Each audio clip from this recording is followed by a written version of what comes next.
afternoon, everybody. My name is Laura Smith and I'm a Senior Environmental Health Officer at Oldham Council. And although recently I've had a bit of a change in a job, so I'm now called an Assistant Principal Officer. My presentation today is based on some research that I undertook for an MSc project. I recently undertook an MSc at the University of Salford. So the research is on the implications of LOLER within care homes. Just to give you a bit of background about myself, I'm an environmental health officer, and as part of my role I'm responsible for the regulation of certain business premises. So this includes care homes, motor vehicle repair premises, warehouse and distribution centres where obviously a lot of lifting equipment is used.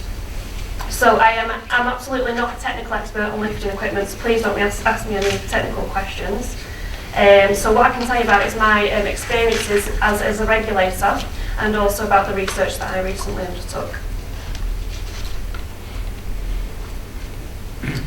So just to give you a little bit of background, as I explained, this research was conducted as part of an MSc dissertation project, and the reason that I came up with the idea to run with this area's research was because as a regulatory team at Oldham, we were asked to undertake some audits of care homes, and there were one or few issues that were brought to our attention, and a big issue that was brought to our attention was in relation to compliance with LOLER.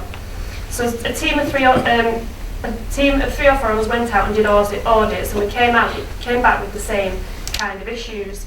We were finding that quite a lot of lifting equipment within the care homes hadn't actually ever received a thorough examination. We found that some homes, although they thought they'd complied with the requirements of LOLER and the thorough examination aspect, they'd actually only been having their lifting equipment routinely maintained and not thoroughly examined. And then in some instances we were provided with what looked to be a thorough examination report, but the actual report wasn't a thorough examination at all.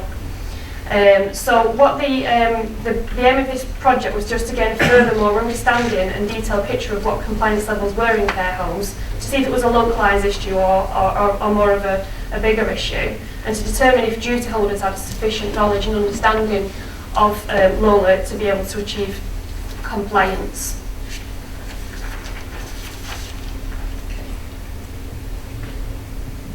So the way that I conducted the research, first of all, primary data was collected by two methods. Firstly, I sent an email to local authorities across England and Wales asking for feedback on their experiences of LOLER compliance.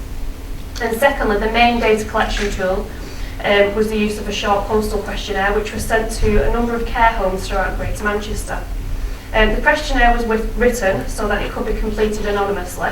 And respondents on completion of the questionnaire were asked to return an anonymous example of one of their last thorough examination reports for one of their pieces of lifting equipment.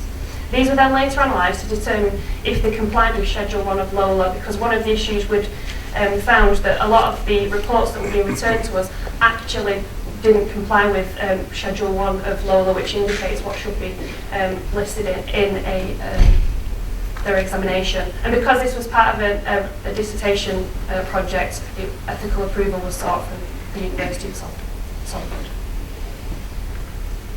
So what was found? Firstly, the email went to local authorities, and several local authority officers raised concerns that they had come across reports that did not comply with Schedule 1 of LOLER. One particular local authority raised concerns in relation to the issue of competency, and that themselves they'd sought some advice to the HSE on how to determine whether or not somebody was competent, but there didn't seem to be anything specific. And another concern or discussion that was raised was in relation to the issue of whether or not a competent person should isolate equipment when a serious defect was found.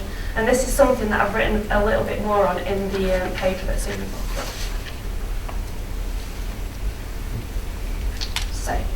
So the short questionnaire survey was sent to all local authorities, to all care homes across Greater Manchester. And the first question just asked a simple question. It was sent to the duty holder within the care home, just asked a simple question: were they aware that their lifting equipment required a thorough examination in accordance with LOLER? And positively, 95% of respondents indicated that they were aware, which isn't surprising considering LOLER's been in for some time and the frequency that lifting equipment is used within the care sector. And the second question listed several different types of lifting equipment that you would commonly find in a care home, and asked the respondents to then tick to say which they thought did or didn't fall under the scope of LOLER and required a thorough examination. 10 different pieces of lifting equipment were listed, 2 of which didn't fall under the scope of LOLER and 8 of which did. Some of the results that I received were quite surprising. For example, this table here summarises what the results that I received. So 100% of respondents agreed and thought that a mobile lifting hoist did fall under the scope of LOLER and require a thorough examination. Quite concerning, 75% of respondents responded that they thought slings fell under the scope of LOLER. So that was 25% of people that responded to the survey actually didn't think that slings required a thorough examination. So that's just a summary there of the results that I received. And in total for this, for that question, only 25% of people that answered the question actually got the whole question right, so we're fully aware of what lifting equipment did or didn't fall under the scope of LOLER, equipment. And this is despite the HSE guidance document recently being introduced, which is specifically for the care sector, which has specific pictorial examples of what equipment does and doesn't require a thorough examination.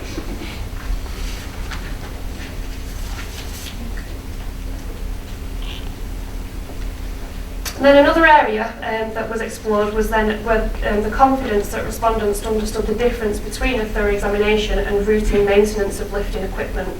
Again, a simple question was asked, do you understand the difference? And 87.5% ticked to say that yes, they did understand the difference. So obviously indicating that the majority did understand. But what was interesting, as I explained at the beginning, respondents were asked to return a copy of the thorough examination report with their survey, and quite a lot of those that ticked to say that they did understand the difference actually returned to me a service report rather than a thorough examination. So clearly they didn't understand the difference between the two. And this concurred with what we were finding during our audits and confirmed that in some cases, although respondents thought that they understood the difference, in reality they didn't. And this is comparable with research that was undertaken by Wright et al.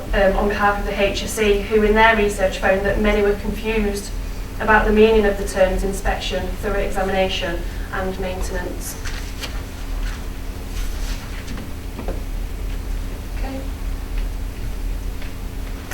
The next area that was explored was the duty holder's experience with the competent person.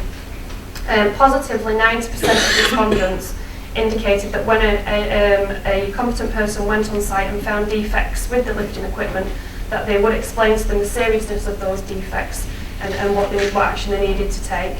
And 97.5% indicated that the competent person would leave a copy of a report on site, which are encouraging results because it suggests that the competent persons are acting in line with Regulation 10 of LOLER.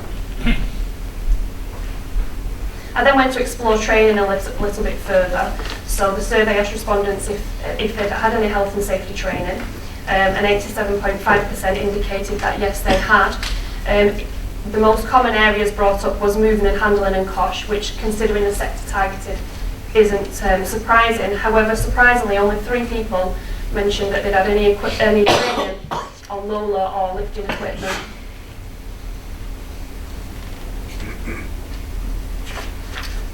The next question asked respondents how they'd learned about the requirements of LOLER and the thorough examination aspect, and 55% said that they'd had to learn that themselves by self-reading guidance documents from the HSE, etc. 42.5% indicated that they'd learned the requirements on a training course, 40% through a recent visit by their local authority, and 22.5% through their insurance firm, and 17.5% gave other responses. Okay, and just to guide our business kind of plan for the year, we also asked the question whether the home thought they would benefit from further guidance or training from the local authority, and over half said that they would benefit from that further guidance. I then asked for opinions and views from the home, so there was a section on the questionnaire that they could write what they thought about LOLER and having their equipment thoroughly examined, and there were some positive responses. Duty holders seemed to understand, and with comments such as it's essential and good management to have our assets regularly checked and maintained. A few people mentioned cost, saying that it's beneficial and it's a requirement that all inspectors look at. Somebody mentioned that they needed a clear definition of competent person, what qualifications needed to be a lift engineer. Costly, some companies, e.g. no names mentioned, try to pass their recommendations as requirements. And yes, cost and accountability. We pay for a service, why is it not to thoroughly examine standards? That was a comment on one of the surveys back, which was something that I experienced myself during an audit of one of the homes that I went to. The passenger lift, it turns out, had never been thoroughly examined. However, the home did have a maintenance contract with a company, and then when I required the home to get a thorough examination report, so there were some quite serious defects found, even though the servicing company had been in quite often.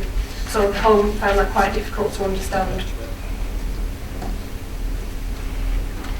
Okay, and the last part of the research, respondents were, as I explained, respondents were asked to return a copy of one of their last thorough examination reports, and these were then filtered because a lot of the reports that I received weren't thorough examination reports, they were a maintenance record or a service record.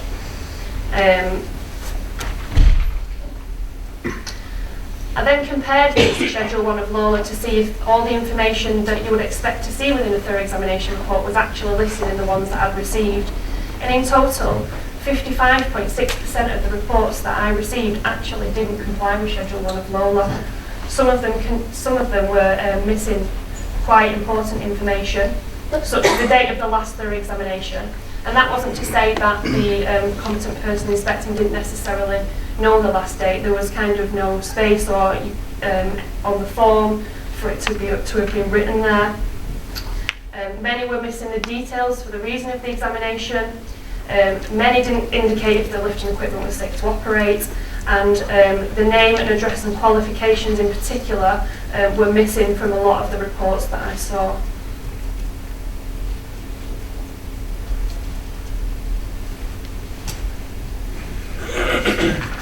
I additionally then just did some final checks on the reports to see if there was any kind of accreditation stamp on the reports that I did receive, UCAS accreditation stamps, or if it was clear from the report that the competent person was a member of any relevant organisation. Only 3 of the reports contained that evidence, but all 3 of those reports did comply with LOLER and Schedule 1. So the conclusions to this research were, just to summarise, the research found that the majority of respondents have some awareness of LOLER and the fact that certain lifting equipment required thoroughly examining in accordance with the regulations. However, it was found that respondents' knowledge in terms of what types of equipment fell under LOLER was poor. The survey also found that many respondents felt that they were confident that they understood the difference between a thorough examination and maintenance of lifting equipment, although there was evidence to suggest that some respondents actually didn't understand. With regard to respondents' experience with a competent person, it was positive to find that the majority of competent persons discussed verbally with someone on site immediately about any defects found during a thorough examination, and that the majority leave a copy of the examination report on site, suggesting that the majority are acting in line with Regulation 10. With regards to training, it was found that the majority of respondents have received health and safety training, but only a small proportion mentioned LOLER within that training.